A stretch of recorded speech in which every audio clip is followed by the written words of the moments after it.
Graviti, massa dan tubuh manusia. Memahami perbezaannya, kita boleh fahami perkara ini dengan pemikiran sehat dan logik semata-mata. Tidak perlu rumus rumit, cukup lihat bagaimana alam berfungsi sebenarnya. Memang benar, keadaan berbeza di setiap tempat. Di kawasan graviti sangat kuat seperti berhampiran lubang hitam, segala proses semula jadi berjalan lebih perlahan jika dilihat dari jauh. Ini hukum alam yang diketahui. Namun, ini bukan bermaksud ia boleh jadi keajaiban untuk hentikan usia atau kekal muda selama-lamanya. Jika benar boleh kekal muda sebegini, orang kaya pasti sanggup beli atau sewa kapal angkasa dan tinggal di situ. Mungkin ada juga perkhidmatan perjalanan kekal awet muda. Tetapi alam tidak berfungsi begitu. Tiada keajaiban yang boleh dibeli. Ramai orang di YouTube atau dalam cerita umum hanya ceritakan bahagian yang menarik. Pergi sana beberapa hari, balik ke bumi dah berlalu berpuluh tahun. Tapi kita kekal, muda. Jarang mereka jelaskan kesan keadaan itu pada tubuh atau perlindungan apa yang diperlukan. Akibatnya ia nampak seperti cerita khayalan, bukan kenyataan. Hukum alam tidak boleh dilawan. Kita tidak boleh ubah hukum alam. Tubuh manusia terbentuk dan berfungsi mengikut keseimbangan di bumi. Tahap graviti, tekanan udara, oksigen dan suhu. Kalau nak pergi ke tempat lain, kita tidak boleh tukar sifat tempat itu.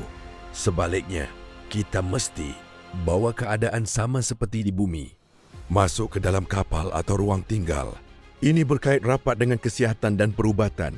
Kalau terdedah terus kepada graviti terlalu kuat atau terlalu lemah, kesannya bukan sekadar pada jam. Fungsi otak jadi lambat atau terganggu. Aliran darah tidak mengikut irama biasa. Jantung, pernafasan, tulang, otot dan organ dalaman hilang keseimbangan. Lama-kelamaan ia mendatangkan kerosakan serius dan bahaya nyawa. Jadi satu-satunya cara selamat, bina kapal supaya graviti, udara, oksigen dan suhu di dalamnya sama persis seperti di bumi. Teknologi masa depan mungkin boleh melakukannya, tapi prinsip ini tetap sama. Apa yang sebenarnya berubah? Bila keadaan di dalam kapal sama seperti di bumi, cuma cara mengira masa sahaja yang berbeza. Apa yang dikira 1 tahun di dalam kapal, mungkin bersamaan 20 sampai 30 tahun yang berlalu di bumi. Namun usia sebenar dan proses penuaan tubuh tetap berjalan biasa.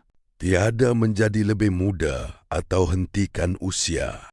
Bezanya hanya pada kiraan masa, bukan pada cara tubuh kita berfungsi. Kesimpulan, hukum alam tetap tidak berubah. Tiada jalan pintas, tiada keajaiban, tiada kelebihan tersembunyi. Pandangan ini tidak menolak sains. Ia cuma meluruskan cerita yang dibesar-besarkan. Kita boleh mengembara dengan selamat hanya jika bawa serta keseimbangan yang sesuai untuk tubuh kita. Masa berubah dalam cara kita mengiranya, tapi tidak mengubah hakikat kehidupan itu sendiri.